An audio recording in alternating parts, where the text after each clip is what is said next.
Hello, everybody. Recording live from somewhere. This is Zach Couples with episode number 88 of the Movement Debrief. And tonight, folks, we're going to get nuts. We're going to talk about... Wait for it. We're going to talk about breathing for beginners. Where would you start if you're just getting in this breathing thing? And maybe you're not measuring all the wild and crazy things that I measure. I'll give you the answer. We're going to talk about manual therapy. How do I incorporate manual therapy into my thought process and rationale? Does it fit with the movement strategies that I'm employing? I'll give you the answer. And last but not least, we're going to talk about tongue posture. What is a good position to have your tongue in? What types of wild and crazy things should you do? What implications could it have if you can't get your tongue into these positions? These are the questions that I will be answering tonight because they have been asked by the people. They will be answered for the people by this people right here, fam recognize fam. Without further ado, let's debrief, shall we? The first question comes from Halen, and he writes, Zach, thanks for taking time to consider this question. My question is about breathing strategy and the best approach to use it if I don't know the infrasternal angle. We are not yet assessing that on our peeps, but we are working on many of the standard positions, such as 90-90, elevated rock back, hook lying, and reaching, and a bunch of other things where we are stressing the importance and value of the breath. I know it would maximally benefit our peeps if we knew the infrasternal angle, but we're not there yet. In your opinion, is it better to have everyone do wide style infrasternal angle breathing or narrow, and I'm curious why? Or is my question not even the best way to think about the situation? Ready to give it a try. Halen, great question. Here's my answer for you. So, you're just new into getting into the infrasternal angle, or you haven't even gotten to that point. You're unsure where to start. I would say a few different things. One, depending on what your coaching setting is, I think measuring the infrasternal angle can be pretty easy. I have several resources. I'll link a video in the show notes. Where are my show notes? Here they are. I'll link a video in the show notes showing you how to assess the infrasternal angle. And you may just start doing that on your people, and that can give you a targeted breathing strategy, whether you're going to either utilize a wide-based breathing or a narrow-based breathing strategy. That would be the easiest fix as well. If you got a knowledge deficit, fix your knowledge deficit. Let's say, though, you're in a group setting, or maybe you're doing classes, and it's unrealistic to implement measuring that test on everyone you work with, and you want to catch the most people. That, I totally get it, man. I totally get if you are not measuring the infrasternal angle in that case. But which do you choose, wide or narrow-based strategy? For those who don't know, a wide would be a more pursed-lipped exhale. A narrow would be a more open-mouth sigh. I'm not going to get into the details as to why. That's another debrief that I've done in the past. I'll link that one in the show notes for you. What I would say with those two is I would more often than not emphasize narrow versus wide. Let me unpack a little bit as to why. Both a wide and a narrow are positions in which the diaphragm is relatively descended, but to varying degrees. For someone who's wide, the diaphragm descends slightly, which creates the bucket handle action that you see in the wide infrasternal angle. The bucket handle action is when the rib cage moves laterally and superiorly. Those individuals, they're kind of stuck there. For someone who's narrow, the diaphragm has descended even further in comparison to the wide. That's created an inversion of the lower rib cage mechanics. Hence, why you see the lower rib cage narrow in the side-to-side dimensions. Based on that, you want to take into account the more dire situation, which is why I would advocate the narrow-based strategy, because both have descended diaphragms, both a wide and a narrow. But if you do the narrow-based breathing, you're more likely to hit that population as well as the wide population, more often than not. That being said, if you do use a wide-based strategy for a narrow or vice versa, you could still probably get some results.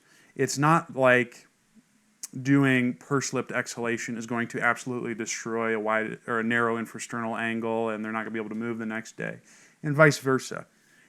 Both breathing strategies are okay. The commonality among both of them is making sure that they get a complete exhalation. What you are doing with measuring an infrasternal angle and targeting the breathing in a certain manner is giving your client the best shot that they have to get the movement outcome that you're desiring based on what movement limitations that they have. You can still get changes with the other strategy though. This is just hedging your bets or upping your odds that you will get a better outcome, in my opinion. And that's why I would say if you got a bias, pick one, go with the narrow because you're more likely to hit both of people who are narrow and wide versus the other. Although, as long as you are emphasizing a complete exhalation, pausing while keeping that tension in the abs that they've gained from the exhalation, and then keeping that tension during the inhale, you're probably going to get results more often than not, even if you don't know what the infrasternal angle is. Measuring the ISA is just going to make things a little bit more fine-tuned and sexy. So to summarize your great question, Halen, if you don't have the ISA, well, one, I got a good video. I would measure it if you can. If it's unreasonable to be measuring it on your people, go with the open mouth sigh because you're more likely to incorporate or get victories with both the narrow and wide populations because the narrow is a further descension of the diaphragm in comparison to a wide. Since both of those diaphragms have to ascend, you may as well go with the worse situation. And I definitely use scare quotes on that worse because they're both people who have movement limitations, and we're just trying to address those limitations. And that's really all it is. Make sure you're emphasizing a complete exhalation, keeping ab tension during the pause and the inhale. And if you really hit those things, and even if you don't get super fancy with the exhalation strategy that is wide or narrow, you're probably going to get yourself and your peeps in business. So, great question, Halen. Let me take a little drink break because I literally just got off work. That's how, man, I was on it for today. The next question comes from, he wanted an honest name, and I like this, Overthinking This 22. And Overthinking This 22 writes, Hi, Zach. I am training to be a rolfer and looking for a PT to partner with and coach me and make treatment smarter. What would you recommend would be an intelligent progression for a manual therapist to prioritize treatment sites? I'm sure you know some juicy goodness on how to use the infrasternal angle and infrapubic angle to predict fascial restrictions. What are your thoughts? This is a great question, Bryce. Overthinking This 22. I'm not supposed to say your name, but that's okay. You'll get over it.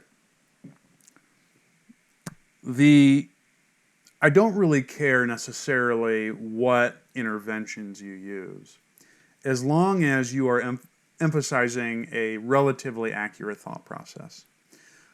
What my thought process entails is being able to demonstrate movement options at all the relevant joints and, of course, the ventral cavity, which is your thorax, abdomen, and pelvis. For example, if I have my elbow bent and I have an inability to straighten my elbow, I ought to do things or activities to focus on my ability to straighten the elbow. If I was a rolfer or a manual therapist only, you could utilize manual-based interventions to work on straightening the elbow. Maybe you're going to drive most of your soft tissue work towards structures on the anterior aspect of the arm, such as the biceps. Maybe your joint mobs and manips are your thing, and you're going to manipulate and mobilize the joint in a manner that would allow for increases in elbow extension. I don't really care what you do as long as you get the outcome. So for a manual therapist overthinking this 22, you just have to make sure that you perform a thorough assessment and you see what limitations that individual is presenting with and address those limitations with whatever you have in your skill set. If, for example, you have someone who let's say, is a narrow infrasternal angle, you could totally justify that individual who will have a narrow infrasternal angle and an anterior pelvic orientation, probably doing some manual interventions of the superficial abs, because a lot of times those abs might be a little bit too concentrically oriented. You could emphasize doing things at the hip flexors, you could do low back, a lot of those things to encourage that individual to be able to drop their rib cage and tuck their pelvis. And that might get you some favorable outcomes. But you don't know to do that unless you were to assess some of these things. So looking at the infrasternal angle, looking at an Ober's test, which I'll link my debrief I did on that in the show notes. Anything like that can help drive your decision making. But if you're not testing and you're not determining where these movement limitations are present, then you're kind of shooting in the dark. If you're shooting in the dark, you could potentially get a good result with a manual intervention. But if you want to increase your odds, just like with the infrasternal stuff that I mentioned with Halen, if you want to increase your odds at getting a favorable outcome, you have to perform an assessment, check your testing, and then let that dictate where you drive your manual stuff. So if, based on some of your testing, you determine that there's a concentric orientation at specific tissues, you might do some of your manual therapy techniques to alter that concentric orientation. If you have someone who has an eccentric orientation, maybe you're doing some more aggressive manual therapy to increase the tonicity in the tissues. And I think you can, the methods that you're talking about overthinking this 22 are still the same, or the assessment piece is and the thought process is. It's just I might be using particular interventions and you're probably going to be using other interventions. But if we have the same goal in mind, we have the same intent, even though our execution is different, we have the potential for getting the same outcome. To summarize your question, overthinking this 22, manual therapy most certainly can have a role in what we do. You just have to utilize testing. That's going to help you determine where the movement limitations are.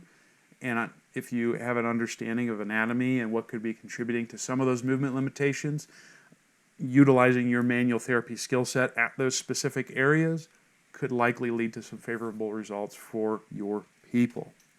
Overthinking this 22, great question. Before I dive into the last question, I want to, first off, you're probably wondering, well, Zach, what are those assessments that you talk about?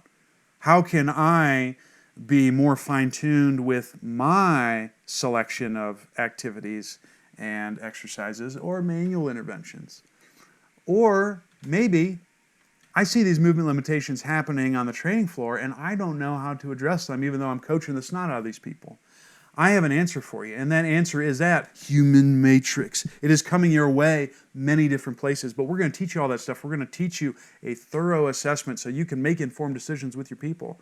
We're going to coach you on how to coach movements that impact those movement limitations, and then we're going to teach you how to apply those concepts on the training floor so you are carrying that continuum from start to finish. And if you do those things, you're likely going to get some pretty awesome improvements with your clientele.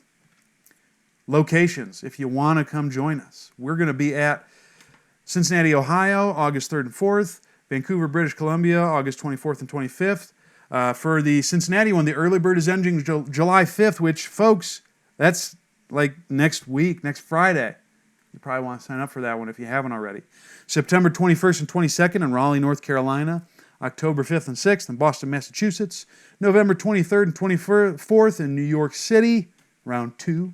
And last but not least, for this year, December 7th and 8th in Orlando, Florida. I hope to see all of you beautiful, sexy, outstanding people there. The last question comes from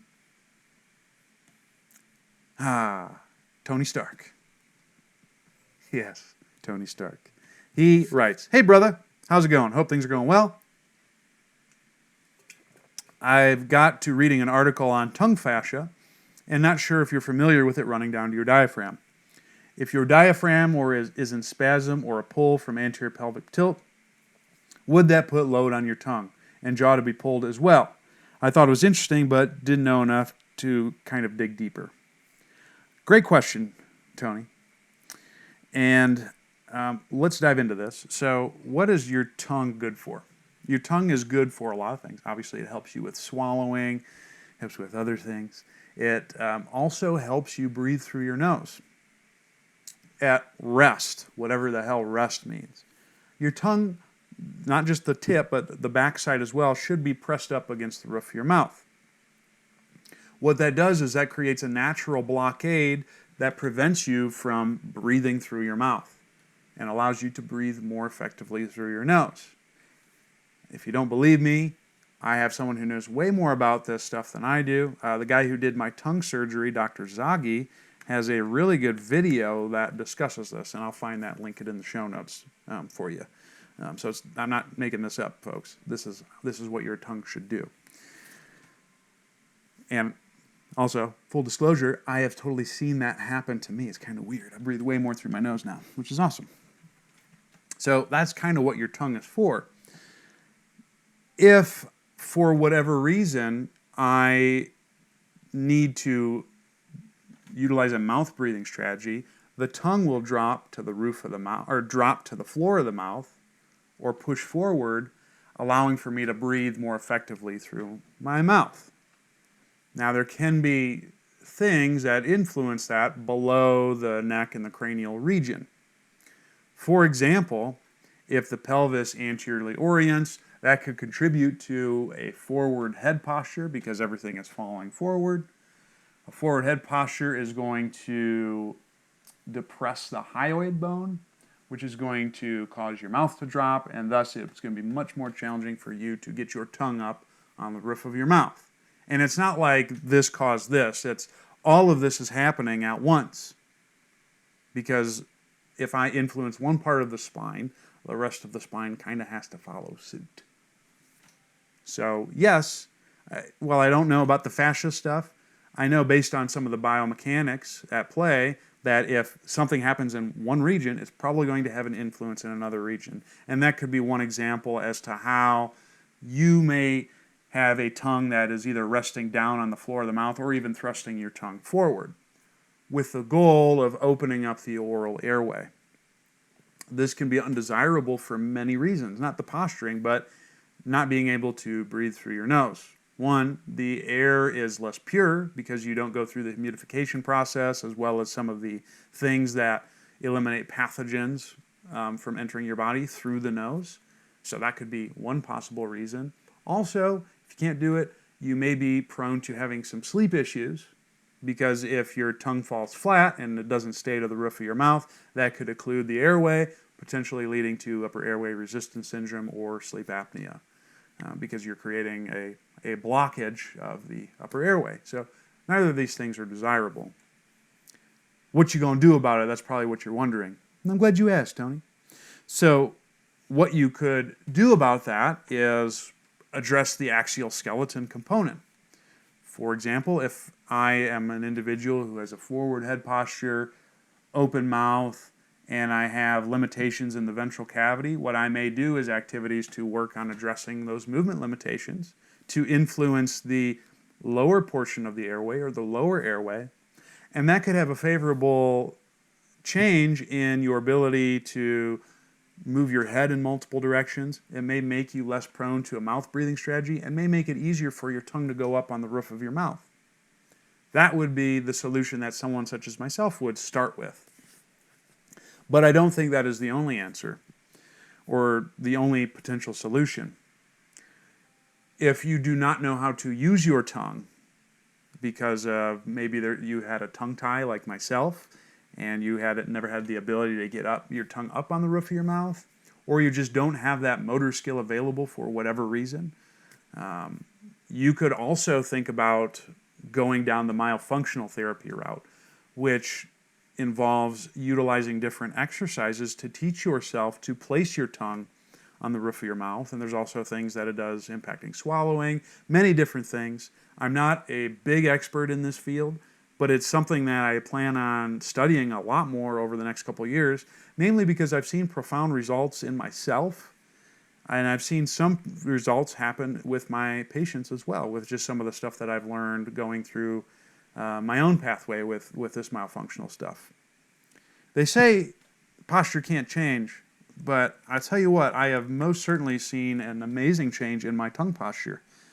I am now waking up with my tongue plastered to the roof of my mouth, and I've never noticed that about myself before, that I could do that. It wasn't so prevalent. So these things can change, and I think you have to probably attack it in that sequence, making sure that you have your movement limitations taken care of, making sure that your neck can get into an orientation that allows for your tongue to go on the roof of your mouth. And then once your body is there, and if you're still having issues getting your tongue to the roof of the mouth, then I think myofunctional therapy is incredibly important and useful. And that's why I think tongue posture matters and the order you should address it. So let me summarize one last time. Tongue posture. The tongue ideally should be on the roof of your mouth, so it allows for nasal breathing to occur because it blocks mouth breathing. There could be movement limitations anywhere in the body that could lead to or contribute to you having an inability to place your tongue on the roof of your mouth. Forward head posture and mouth breathing could be an example of that. That can be influenced by other limitations within the axial skeleton. The solution would be to address those axial limitations so your head can get into an orientation that allows for your tongue to get on the roof of your mouth. And then once that occurs, making sure that you have the skills necessary to place your tongue up on the roof of your mouth, among other things. And that would be a myofunctional therapy solution. If you want to learn more about myofunctional therapy, I will link that in the show notes. I think that is a good stopping point for us tonight. I want to thank all of you beautiful, sexy, outstanding people for tuning in. If you want to learn more about Big Z, go to zachcouples.com. I want you to sign up for my newsletter. There you're going to get access to a free acute to chronic workload calculator, over 5 hours of me talking about breathing and pain. You're going to get weekend goodies every Friday, and you're going to get access to a lot of wild and crazy discounts and whatnot to some of my future products. Once you've signed up for the newsletter, if you want me to work with you, I have several ways that I can work with you and help you reach your goals, whatever they are. Perhaps you're a trainer, and you've been doing that training thing, you're kind of getting beat up from that, and you're like, man, I'm just not moving as well as I would like to. Maybe if I moved a little bit better, that would prolong my career and it would help me help my clients more effectively. Or maybe you got some clients you're struggling with and you need a new, fresh set of eyes to help with those people. Maybe you're tight and you're not moving as well as you'd like to. I got an answer for you, and it's called a movement consultation. What we'll do is I will perform a virtual evaluation on you. We're going to find out where you can move and where you cannot move. We're going to perform activities that are going to get you moving more effectively, and I won't rest until I get the move that's just right for you. Or maybe you want to learn how to do that with your people. Maybe you're like, man, I don't want to work with this bald-headed joker till death do we part. I can teach you how to do it with my mentoring program. What we'll do is we will have a dialogue, back and forth discussion, determining what your needs are. We will figure out how we can apply some of the stuff that I do with my people to your population and hopefully help them reach their goals faster than they ever had before. Or maybe you've done all that stuff and you just want to get some straight gains. Maybe you are past the post-rehab window and you want to make yourself better. You want to make yourself more resilient, better conditioned. Or maybe you're a trainer and you need someone to train you. I got the answer for you, and that's me writing programs for you. Based on a movement consultation, we will find out what your movement repertoire is, your availability from a movement perspective, and we will design a program specifically tailored to your needs with your fitness and health goals in mind. Definitely sign up for that. Once you've scoured zachcouples.com, I want you to go to iTunes and Stitcher, search the Zach Couples Show. Because guess what, folks? There are 87 other debriefs that I've done. Not all of them had this wonderful beard that I have right now, so you might not want to look at me. Maybe you want to take me on a long car ride somewhere. Totally cool with it. But if you do go the podcast route, the Zach Couples Show, make sure you leave a review so we watch the fam grow. Last places you can find me, I'm on Facebook, /ZCouples. I'm on Twitter. The handle is @ZCouples. I'm on that Instagram, baby. Zach, ZAC, Couples, CUPPLES. And last but not least, You can also find me on YouTube if you search Zach Couples. If you want to know what activities and exercises I'm currently using with my people, I got a gang of stuff that I released. And in fact, this will be on YouTube either tonight or tomorrow. And the show notes, of course, will also be on my website either tonight or tomorrow, depending on when I get this video out. I want to thank all of you beautiful, sexy, outstanding people for tuning in. If you have questions for the debrief, just email me at couplesperformance@gmail.com with the title or subject debrief, and I'll answer them. I'll put them on the running list that we have. Thank you so much for tuning in. Keep it real, but not to the extent where things go wrong. Stay hungry, stay learning, stay moving, and I'll see you next time. Deuces.